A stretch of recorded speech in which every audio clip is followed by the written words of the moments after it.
We've all seen the bumper sticker version of cosmic physics. It's the ultimate cinematic cliche, right? The tagline from Alien, "In space, no one can hear you scream." Right. And we all just kind of accept it. I mean, basic high school physics tells us sound waves are mechanical. They need a medium like air or water to travel. Space is a vacuum. Therefore, silence. And that widely accepted assumption is, well, it's what we're here to completely dismantle today. Oh, I like the sound of that. Our deep dive is a pretty comprehensive look at wave mechanics across the cosmos, and we're going to show that not only is space not a perfect vacuum, but that pressure waves, which are, the fundamental definition of sound, have been the foundational architect of the entire visible universe. That's a huge statement. Yeah. So our mission then is to trace sound not just as something you hear, but as a physical force. We're going to follow these pressure waves from the very earliest, loudest moments of the Big Bang. A moment so acoustically violent, it physically shaped where matter ended up, all the way up to the ultra-low frequency notes being hummed by supermassive black holes today. That's the journey. We're drawing from, fundamental physics definitions, mission reports from instruments like Voyager's plasma wave subsystem, the Chandra X-ray Observatory. Okay. And of course, critical data from cosmological surveys mapping what we call baryon acoustic oscillations, or BAO. The real insight here is in the concordance. Concordance. Yeah, it's the way these imprints from pressure waves connect observations from the early universe, like the cosmic microwave background, to the middle universe with supernovae, and the late universe with galaxy surveys. It's a story of how sound underpins cosmic structure across all time. Okay, let's unpack this. Let's start right there at the beginning with that core misconception. Why do we instantly default to the vacuum myth, and where does it all break down when we actually look at what space is like? Well, we start with the basics, which are, to be fair, true. Sound waves are indeed mechanical waves. Okay. They're a physical propagation of energy through a medium. It involves the oscillation of matter, pressure. You clap your hands, the air molecules compress and rarefy, and that pushes energy toward your eardrum. And the reason we can't scream in space, supposedly, is because those air molecules, the medium, they're just not there.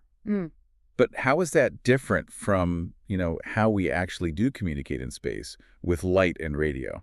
That's the critical contrast. Electromagnetic waves, so light, X-rays, gamma rays, and for communication, radio waves, they're fundamentally different.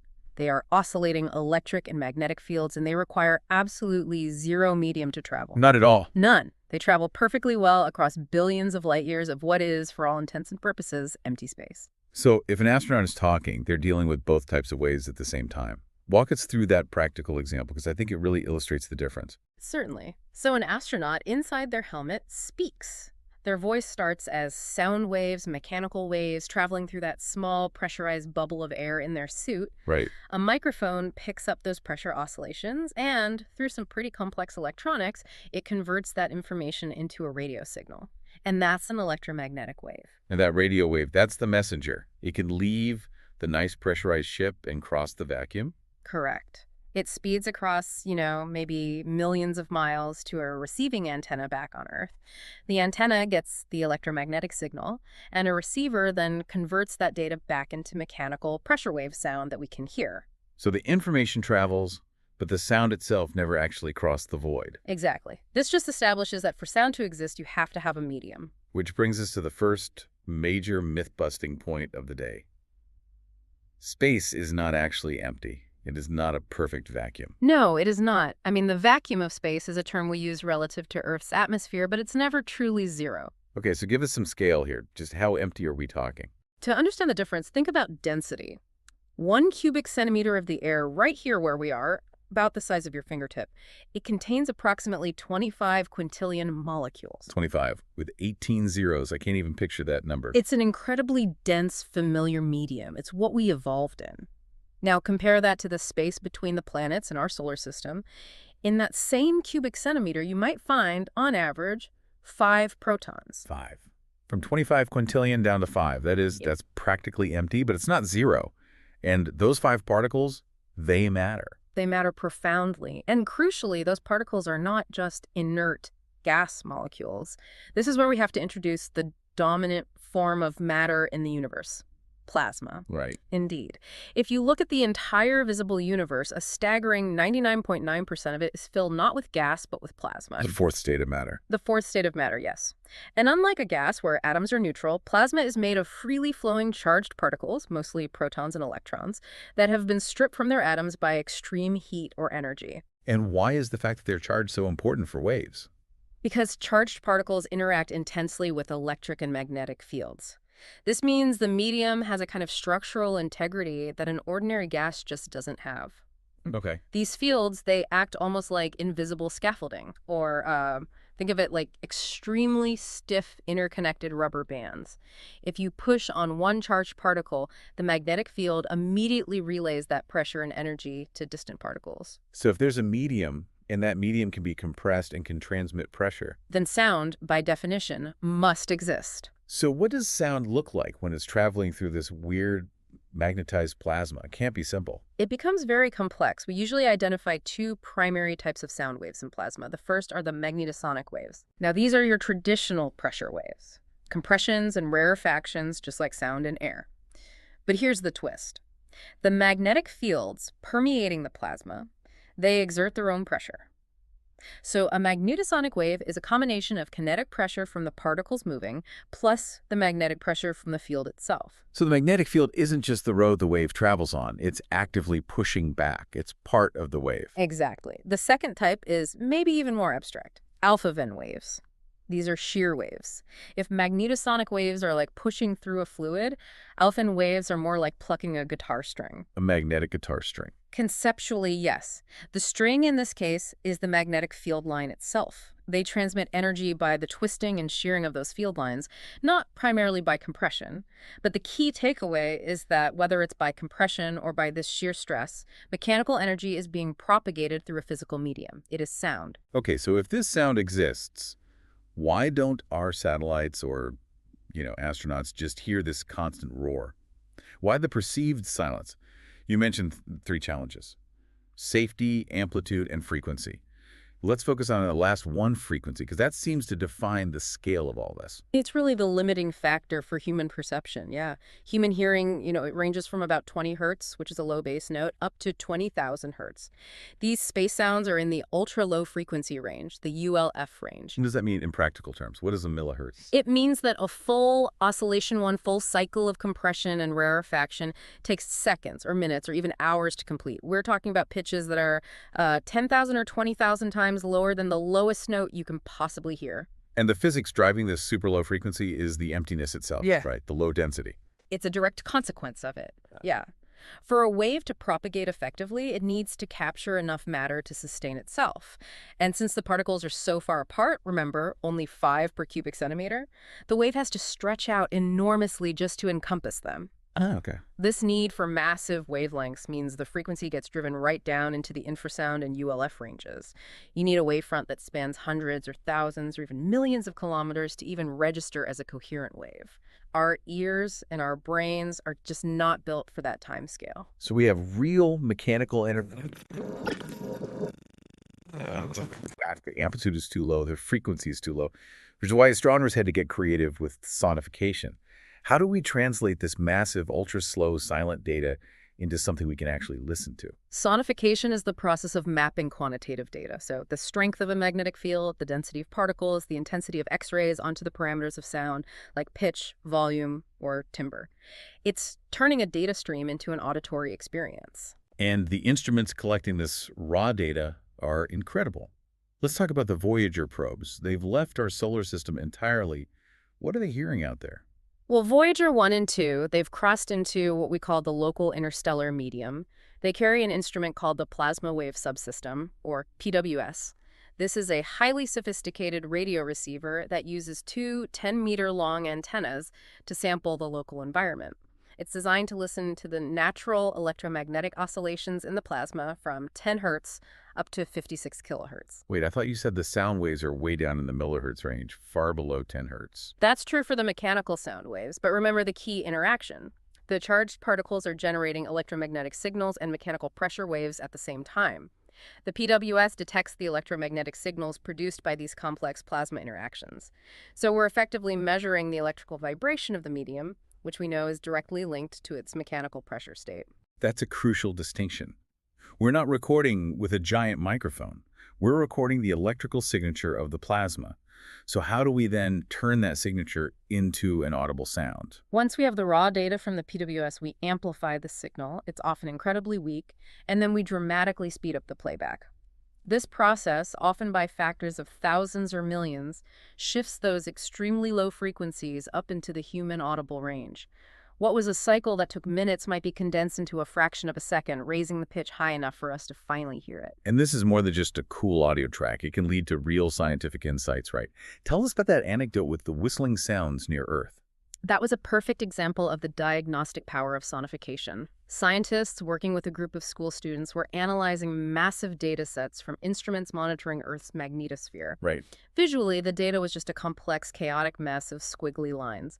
But when they converted it to sound, the students noticed a distinct descending whistling pattern. They called them whistler mode waves. And what were these whistles? What was causing them? They turned out to be a previously unappreciated part of how the magnetic field lines reorganize themselves after a major solar event. When the sun hits us with a solar storm, the magnetosphere gets rattled. This whistling sound provided an audible confirmation of the physics of that recovery process. It revealed nuances in the wave interactions that were almost impossible to spot just by looking at graphs. Our ears are just incredibly good at spotting patterns. That's a fantastic tool. Yeah. Okay, let's move on to the undisputed champion of cosmic notes. The sound from the black hole in the Perseus galaxy cluster. This is where the scale just becomes mind-boggling. The Perseus galaxy cluster is one of the most famous objects in the sky for this very reason. The supermassive black hole at its center is generating the lowest note ever detected by humanity. And again, this is only possible because a galaxy cluster isn't empty space. Exactly. It's swimming in copious amounts of incredibly hot gas, a dense plasma that spans millions of light years. That's a perfect medium for sound waves. So the black hole is basically acting like a giant spoon, stirring this plasma and creating ripples. That's a great way to think about it. As material falls toward the black hole, it launches these powerful jets and bubbles of plasma that expand outward, pushing against the surrounding hot gas. This creates huge pressure waves, sound waves traveling through that gas. And NASA's Chandra X-ray Observatory detected these ripples back in 2003. You can see them as actual compression and rarefaction patterns in the X-ray images. Okay, so how low is this note? Give us the magnitude.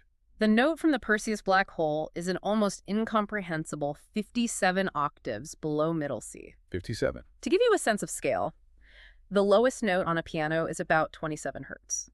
The Perseus note has a frequency so low that you would expect only one complete oscillation, one full wave every 10 million years. Hold on. Say that again.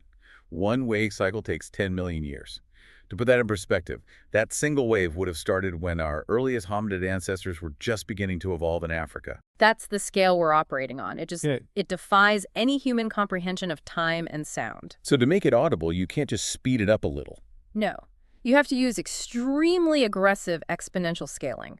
The scientists took the X-ray data showing the ripples and resynthesized the signal, scaling the frequency upward by factors of 144 quadrillion and 288 quadrillion times the original pitch. A quadrillion. That's where the real genius is, taking a geological timescale oscillation and making it something we can perceive in a moment. It's the ultimate demonstration of sonification. You're not hearing what the black hole actually sounds like. That would take 10 million years of listening. But you are hearing an accurate, pitch-shifted representation of its physical pressure output on the medium around it. And this technique is being pushed even further. The sonification of the M87 black hole, the first one ever imaged, used data from multiple wavelengths. How do you combine light, X-rays, and radio waves into a single coherent musical score? This is where you're truly marrying the mechanical and electromagnetic worlds. The M87 sonification integrated data from Chandra, which sees X-rays, Hubble for optical light, and the Atacama Large Millimeter Array for radio waves. The approach was to map the electromagnetic spectrum to the audible spectrum from low to high. So lower energy waves become lower pitches. Exactly. The lowest energy component, the radio waves, were mapped to the lowest audible tones, the bass notes. The mid-energy optical data, the visible light, was mapped to the medium tones. And the highest energy component, the X-rays from Chandra, were mapped to the highest, brightest tones. And what about volume? What determines how loud it is? Volume correlates directly to intensity or brightness. As a virtual scan sweeps across the image, the intensity of the light in that region dictates the loudness of the corresponding tone. For M87, the brightest region is that incredible jet being launched by the black hole. So that corresponds to the highest volume and the highest pitch, because those jets are intensely energetic and emit very strongly in X-rays. This acoustic mapping lets you hear the structure in a totally new way. Okay, that's the sound of the contemporary cosmos. Let's use that idea, that hot plasma is a perfect medium for sound, to build a bridge to our next section. We're going back 13.8 billion years. If a modern galaxy cluster is filled with sound because of hot plasma, what happens when the entire universe was nothing but hot plasma? This is the profound transition point. We move from these localized, faint sounds today to the most fundamental, loudest sound event in the history of the universe. For the first approximately 100,000 years after the Big Bang, the universe wasn't remotely empty. It was a searingly hot, incredibly dense, uniformly opaque plasma that filled all of space. And so dense that it just rang with sound. How dense are we talking here? At that time, the density was far greater than the air here on Earth. Imagine the entire mass and energy of the observable universe packed into a volume so small that a photon couldn't travel more than a tiny distance before slamming into a particle. That sounds like the perfect medium for a gigantic, universe-spanning acoustic event. Was. So what was in this primordial soup, and what were the forces causing the compression and the rarefaction? What was making the sound? The fluid itself was composed of photons, electrons, and baryons, so protons and neutrons. And crucially, there was also dark matter, which only interacts with gravity. The engine of the sound was this epic battle between gravity and radiation pressure linked by a key process, Thomson scattering. Thomson scattering, can you give us an analogy for what that was doing? Thomson scattering is just the classical mechanism where a photon, a particle of light, scatters off a free charged particle, like an electron. In the early universe, this was happening constantly. Imagine you're trying to run through a very dense crowd where everyone is throwing hard rubber balls at you. Every time you try to move, you're instantly bounced by a rubber ball. You can't get anywhere. So the photons, the light, are the rubber balls, and the electrons are the people in the crowd. Exactly. And because the photons were scattering so frequently off the electrons, and the electrons were tied to the protons by electrostatic forces, the photons and the matter, the baryonic fluid, were tightly coupled. They acted as a single, indivisible fluid. Any movement of the matter was immediately resisted and driven back by the enormous pressure of all that trapped light. So we have the medium, we have the physical driver. How did the actual sound wave, the acoustic oscillation, get started? It began with tiny pre-existing perturbations in the early universe, probably from inflation. These tiny fluctuations in density meant some areas had slightly more gravitational pull. These regions, often anchored by clumps of non-interacting dark matter, acted as gravitational wells. So gravity pulled the fluid inward. That's the compression. That's the initial compression. But as the fluid compressed, the photon pressure inside that region just skyrocketed. The photons, being forced closer together, provided this enormous pushback, this intense radiation pressure. That pressure reversed the inward collapse and drove the fluid outward in a massive rarefaction or expansion. And once the fluid expands, the density drops, the gravity from the dark matter wells takes over again, and the cycle repeats. That's the definition of a standing sound wave. It is a cosmic scale mass spring system oscillating over and over. The baryons provide the inertia, the mass, and the photon pressure provides the spring force. This led to standing acoustic waves across the entire universe, with compression zones being hotter than average and rarefaction zones being cooler. You mentioned this sound was traveling incredibly fast. Unbelievably fast. In that dense, hot plasma, the speed of sound was approximately 300,000 kilometers per second. That's about half the speed of light. Half the speed of light. The speed of sound depends directly on the stiffness of the medium. And because this medium was essentially light being scattered, it was incredibly stiff, allowing the waves to travel at relativistic speeds. So how long did this spectacular universe-wide acoustic concert go on for? This humming continued for hundreds of thousands of years. But as the universe expanded, it cooled and became less dense. The sound waves were running out of steam. The definitive end came with an event we call recombination or decoupling, which happened at a redshift of about 1,000. What happened at recombination that silenced the universe? The temperature of the universe dropped below about 3,000 Kelvin. At that temperature, the free electrons were finally moving slowly enough that they could be captured by the protons to form stable, neutral hydrogen atoms. And once the electrons were bound to atoms, the universe transitioned from an opaque plasma to a transparent neutral gas. And what happens when photons meet neutral atoms instead of free electrons? Thomson scattering stops. The photons were no longer trapped. They could suddenly travel freely across the universe without constantly scattering. And since that pressure link between matter and light was severed, the stiffness of the medium vanished, and the acoustic oscillations, the sound waves, died out completely. And this is the key, before they died, they left their calling card, they became frozen. How do we see that frozen wave today? That moment of decoupling acted like a cosmic snapshot. The pattern of hot and cold spots that existed in the plasma at that exact instant, the amplitude and wavelength of those sound waves, was immediately imprinted onto two crucial cosmological structures. First, on the temperature fluctuations of the photons that were released, which we now see as the cosmic microwave background, the CMB. Right. And second, it was imprinted on the matter distribution itself, creating the very first seeds for what would eventually become the vast web of galaxies and clusters. These are our fossilized sound waves. This is really the heart of the deep dive, isn't it? This is the bedrock of modern cosmology. The detection of these specific acoustic patterns validates the entire inflationary hot Big Bang scenario. It absolutely does. The Standard Model predicts that if inflation happened and the universe was born from this primordial fluid, then the distribution of matter we see today must retain the signature of those early pressure variations. The structure of the late universe is mathematically and physically connected to the fluctuations in the early universe. So let's look at the evidence. How did the first experiments actually see these acoustic peaks in the CMB?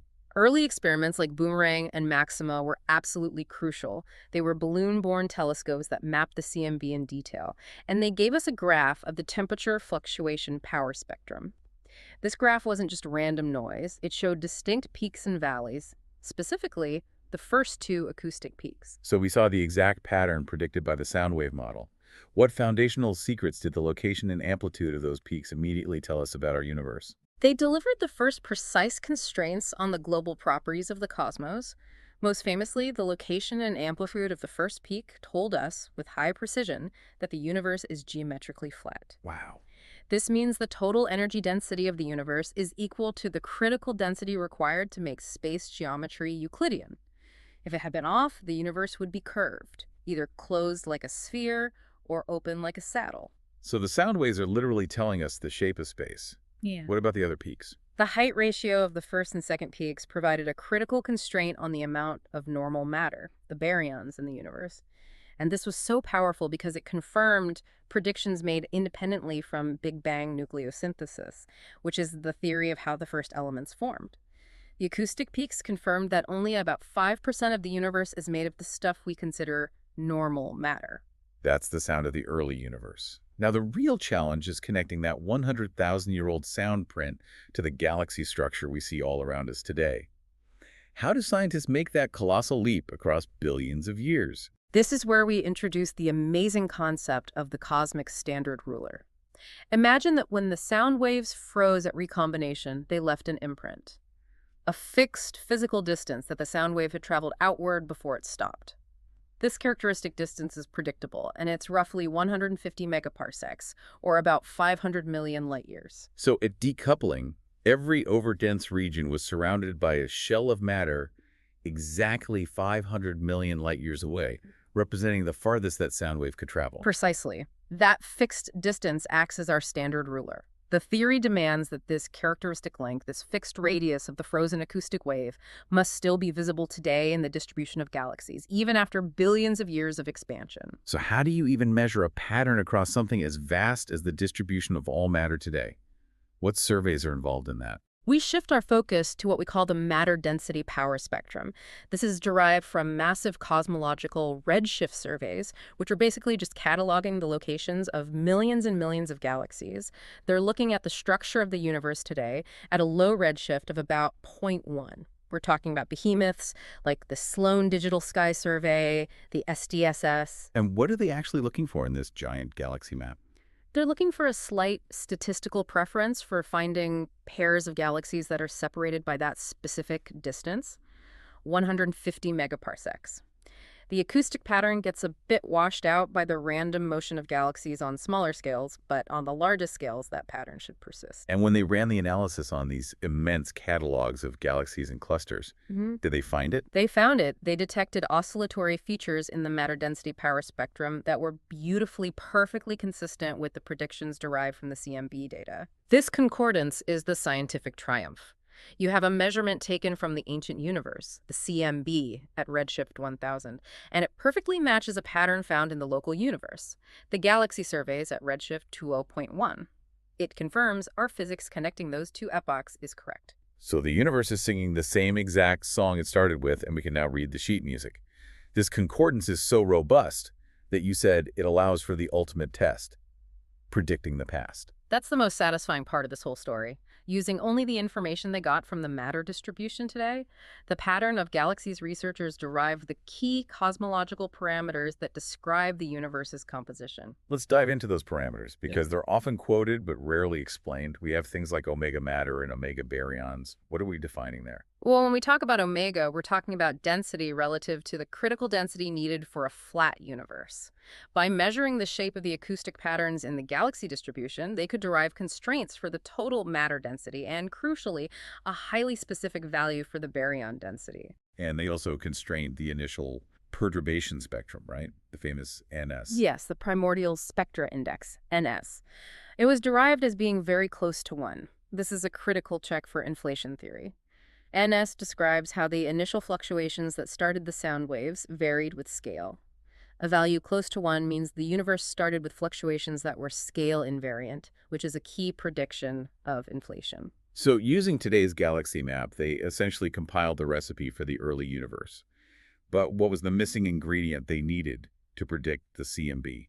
They had all the matter parameters and the initial condition, but the CMB temperature power spectrum is affected by the expansion history of the universe, which means they needed to know the contribution of dark energy. And they can't get that from the galaxy map. No, dark energy doesn't affect the shape of the matter density power spectrum on these scales, so it has to be measured independently. And where did they get that measurement from? From observations of type Ia supernovae. These exploding stars act as another type of standard candle, and they provided precise data on the acceleration of the universe at roughly half its current age. And that data yielded the critical value for dark energy, about 70 to 80% of the universe's content. So you combine these three independent sources, galaxy clustering today, supernovae in the Middle Ages, and fundamental physics. And you are able to accurately model and predict the cosmic microwave background temperature power spectrum at redshift 1000. The prediction it perfectly overlaid the actual data observed by the CMB experiments. This powerful concordance proves that the hot Big Bang inflationary model is incredibly robust and that the physics of sound is the force that links the structure of the universe across all 13.8 billion years. That is an incredible journey. We started by just debunking the idea of silent space, and we found that space is actually filled with these complex, ultra-low frequency magnetosonic waves that we had to scale up by quadrillions of times just to hear. And we found that the universe's infancy was defined by sound. The entire cosmos was a dense, loud acoustic cavity where pressure waves traveled at half the speed of light. And I think the most critical piece of knowledge we're leaving you with is the power of those frozen sound waves. The baryon acoustic oscillations, they're not just a curiosity. They are a fossilized standard ruler. They physically dictated where gravity would aggregate matter, resulting in the superclusters and voids we see today. Right. The entire cosmic web is, in a very real sense, the long-term, still observable pressure consequence of the universe's first, loudest, most powerful sound. The ability to take a pattern measured in the nearby universe and accurately predict the state of the universe just 100,000 years after its creation is the ultimate proof that we've really cracked the code of cosmic evolution. The agreement is a scientific monument. It truly is. So what does this deep dive mean for you? The next time you hear a sound, you might think of it as just air compression or simple sensory input. But remember the cosmic context. Sound waves are fundamental expressions of pressure and density battling gravity. We know the faint light of the Big Bang, the cosmic microwave background, is still watching over us. If that light represents the universe's sight, think about the pressure waves we discussed. Everything you see, the clusters, the galaxies, the vast cosmic structures, they're all ordered by an event that was fundamentally acoustic. The entire structure of reality is built on the resonance of a moment, proving that sometimes the loudest sound is the one you can't hear.